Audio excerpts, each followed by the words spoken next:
Hello and welcome.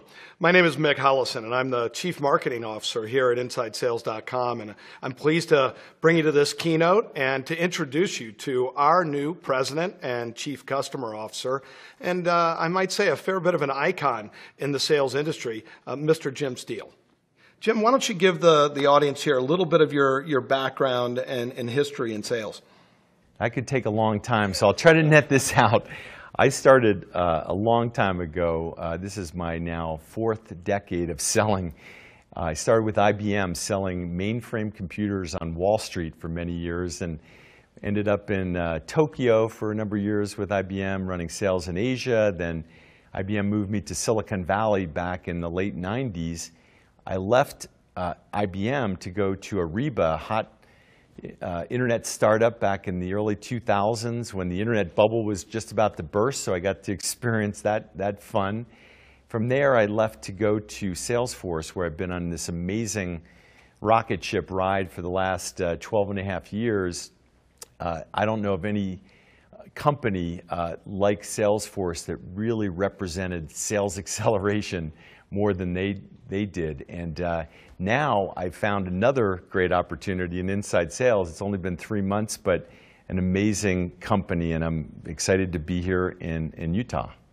All right, great, Jim. Thank you for taking us through that spin at that amazing story and experience you had with Salesforce.com. In more recent days, you've decided to take a big leap with a younger kind of an upstart company, InsideSales.com, and I'm certainly super excited about the company. But what made you join? Other than the great interview I had with you, Mick. One of the great opportunities I had in the 12 and a half years at Salesforce was to work with the partners in the ecosystem, but none of those partners excited me as much as inside sales. I'd say, to me, it was an opportunity to do it all over again and jump on another rocket ship about the same size of Salesforce when I started in 2002, same growth trajectory. Secondly, Dave Elkington, the CEO, like Mark Benioff, with this vision to change the world, to disrupt the industry, become the market leader. And then finally, the market space is really an exciting space. Leveraging data science and predictive analytics with machine learning to help salespeople sell smarter, sell faster, sell better to their customers to fundamentally drive top-line revenue growth. That's awesome, and we're delighted to have you, obviously, Jim. But I'd love to rewind just a little bit. So you had that great 12-year run at Salesforce. I'm curious, what were some of the lessons learned that you took away from that time at Salesforce that you may be able to apply in turn here at Inside Sales? The one thing that probably above everything else is this kind of maniacal obsession with customer success that Mark Benioff drove, that I became a very big part of. We just did everything we could to celebrate the customer success. We put the customer at the front of everything we did, and if we could get customers standing up on stage to share their success story, that was better than any. As good as we all were at selling, nobody's better at selling than a very happy, evangelical customer. So that's kind of number one. Secondly, is Salesforce, right from the start, didn't say, we can do it all. We're going to do everything end to end. Like a lot of other technology companies out there, they want you to buy everything from them, one-stop shopping. With Salesforce, it was really about leveraging the ecosystem of partners that complemented the solutions from Salesforce. And third, always embracing change and reinventing yourself. With Mark Benioff, it was more about, if it ain't broke, break it, because it's better that we learn to fix it and we become nimble and agile and not try to react when the competition or the market is changing, and then you're kind of on the defensive. Thanks, Jim. That was a terrific spin through Salesforce history, and I'd like to spend a little bit more time on your historical learnings and findings. After an illustrious 30-plus year career in sales, I'm sure you've got some great takeaways and lessons learned that our audience could really gain some perspective from. So, love you to share a few of those with us. Well, yeah. After 30 years, I hope I have a few keys to success that I can I can share in some wisdom I can impart on others, that where we don't have to wait for them for 30 years to be as productive as somebody with my experience. So I'd say that the most important thing is to have a mindset around the customer as a customer journey, not as a transaction. If you're thinking in terms of transaction, the customer will see that, and they're not going to really trust you as a salesperson. So the first part of that, I go through this process called listen, validate, and inspire. The listen part is the active listening, really understanding what is the most important and critical requirement or challenge that your customer has. And by doing that active listening, you're drawing that out. The validation part is really making sure that you do the discovery work, the deep dive. There's no shortcut to that. You have to earn that.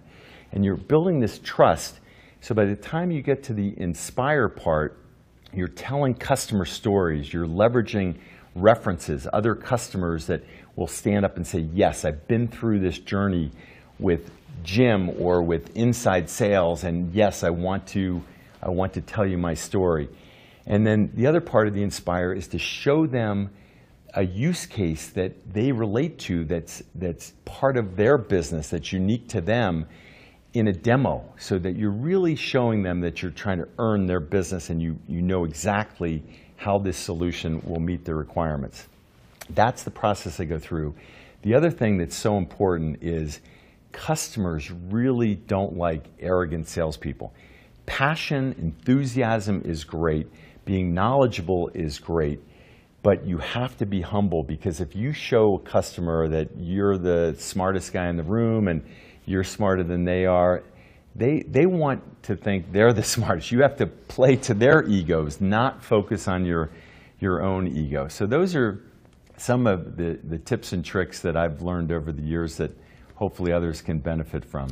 That was terrific, Jim. So thank you for taking us through that.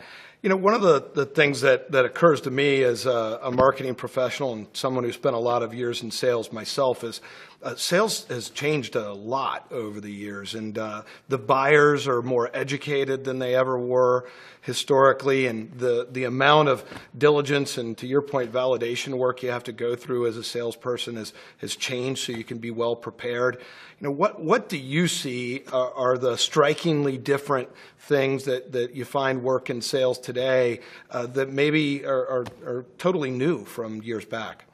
Well, I grew up in the era back in the 80s, Wall Street, when it was it was all about relationships. It was the 3 martini lunches, and that the art of the deal, right? It was all about the art of selling.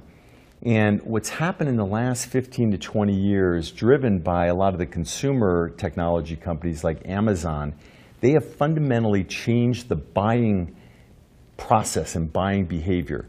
They know more about what you and I want to buy than we do. It's like uncanny, because they're leveraging data. And when have you ever called Amazon or Google or Facebook? You don't, right? However, the selling process needs to change dramatically, just like the buying process that Amazon has taught us. And that's what we're doing at Inside Sales.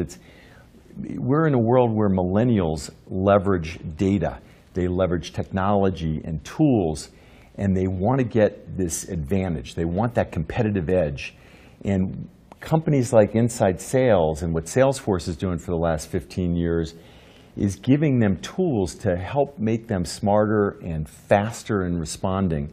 And that's fundamentally what's changed, this whole digital selling process, where the combination of data science, which is the science of selling, combined with the personal art of selling and still connecting with people, makes a tremendous difference. And this is fundamentally what I've seen take place. It still requires that connection with the customer.